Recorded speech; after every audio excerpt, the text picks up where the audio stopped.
Hello, it's Wednesday the 29th of July. My whole life I've always loved playing with fire. And fortunately or unfortunately, depending on your point of view, my grandchildren seem to have inherited this characteristic from me. On Monday gone, Jill and I were in Beadnell at the beach there with two of our grandchildren, Lily and Lola.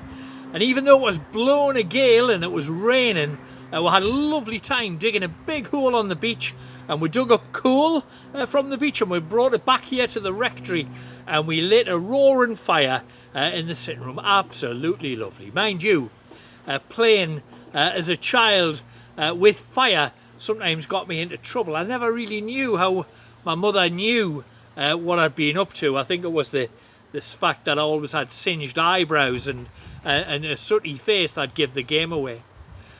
But there was one time in my adult life when my love of fire resulted in me being falsely accused.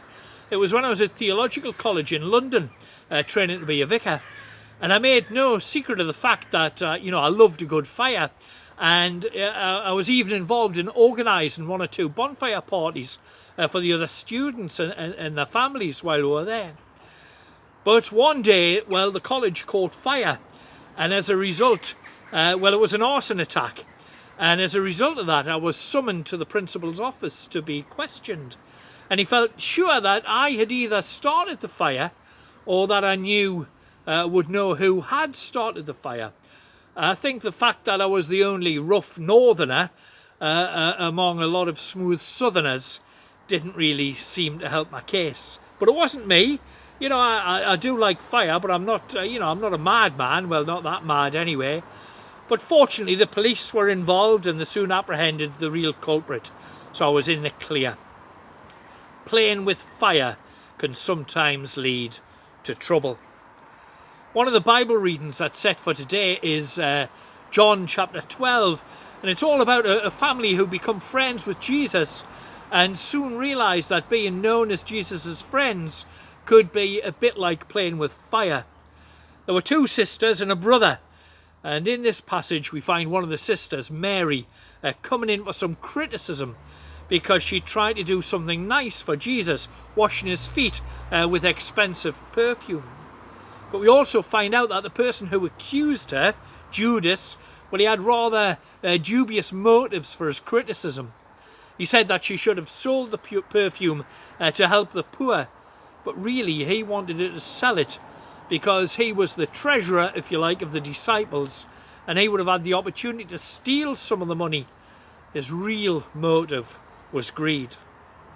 Fortunately, Jesus had insight into the whole situation and quickly leapt to Mary's defence. Later on in the chapter, we find that their brother, Mary and Martha's brother, Lazarus, experienced even worse treatment. He was in fear of his life because the chief priests were plotting to have him killed. In the chapter before 12, in John 11, we find the story of how Jesus had raised Lazarus from the dead. And because of this, many people had become followers of Jesus. The priests felt that they were losing their power over the people. And so they thought, killing Lazarus would put an end to the stories of the miracle that Jesus had performed. The motive was the need they had for power. It must have been a great comfort to Lazarus that Jesus and his disciples came to stay with him and support him at this time. So what can we as modern day followers of Jesus learn from this passage? Well, first of all, being a follower of Jesus can sometimes be a bit like playing with fire. There can be some risks involved. And secondly, if we're open in our faith, we'll sometimes come in for criticism, opposition, even backstabbing from those whose motives may not always be based on what is good and right. And the third thing, maybe most importantly, is that when these times come, we need to know that we can trust God in the person of Jesus to deal with our critics and to stay close to us, to give us the comfort and the strength that we need to cope with the situation, whatever it is.